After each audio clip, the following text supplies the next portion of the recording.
Hai, perkenalkan nama saya Ayu Halifah Budiman. Saya dari kelas 12 UTKP 1. Di sini saya akan menjelaskan mengenai pengelolaan sarana dan prasarana.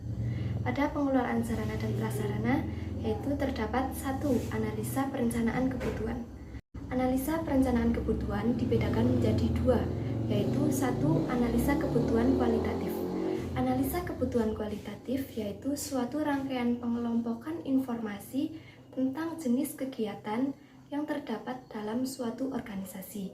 Dan yang kedua yaitu analisa kebutuhan kuantitatif, adalah dilakukan dengan cara meneliti volume dan frekuensi yang terdapat pada suatu organisasi. Nah, pada analisa kebutuhan ini terdapat pengusulan. Pengusulan ini harus sesuai dengan dasar pemikiran, pengusulan berdasarkan prosedur, dan yang terakhir, pengusulan berdasarkan macam dan barang. Yang kedua yaitu ada pengadaan. Dalam pengadaan terdapat cara pengadaan.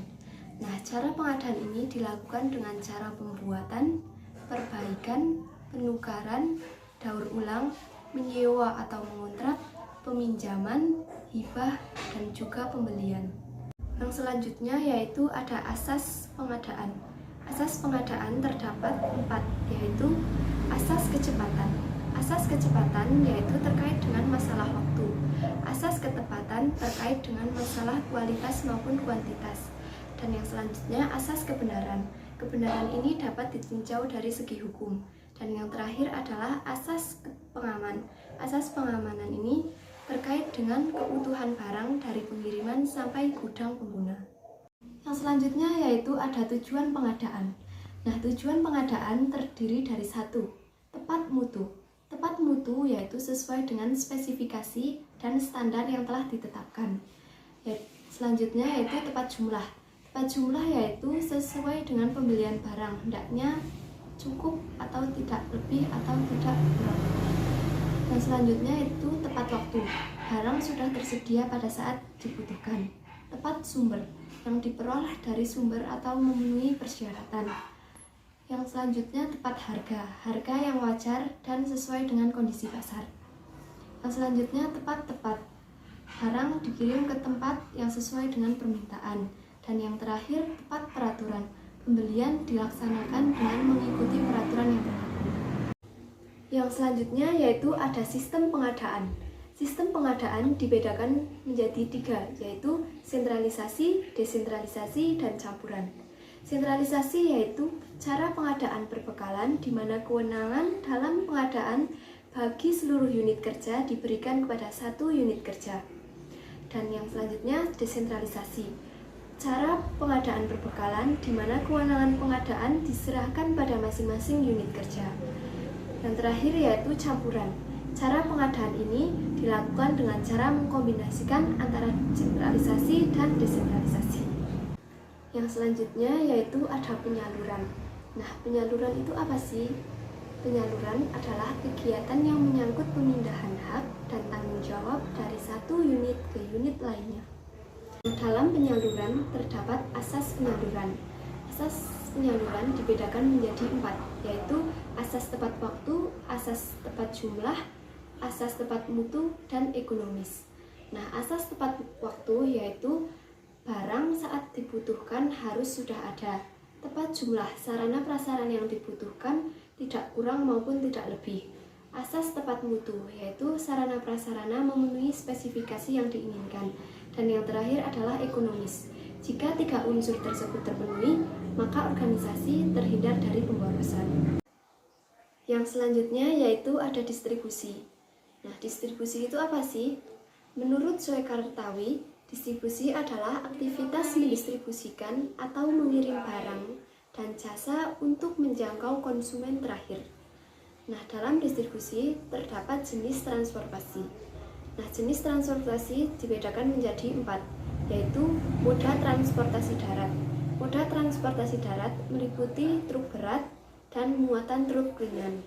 Yang kedua yaitu ada railroad transportation, yaitu transportasi darat seperti kereta.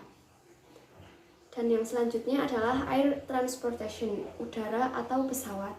Yang terakhir yaitu ada transportasi melalui air. Dan yang terakhir yaitu ada inventarisasi. Inventarisasi adalah suatu kegiatan yang meliputi pendaftaran, pencatatan dalam pendaftaran, penyusunan atau pengaturan barang-barang milik negara atau daerah. Dalam inventarisasi terdapat tujuan. Nah, apa sih tujuannya? Yaitu 1. Untuk menjaga dan menciptakan tertib administrasi. 2. Menghemat keuangan baik dalam pengadaan, pemeliharaan, penghapusan sarana prasarana. 3. Sebagai bahan atau pedoman untuk menghitung kekayaan suatu organisasi.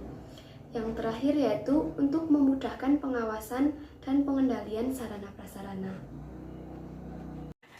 Yang selanjutnya ada manfaat. Manfaat yang pertama, mencatat dan menghimpun data aset yang dikuasai oleh unit organisasi.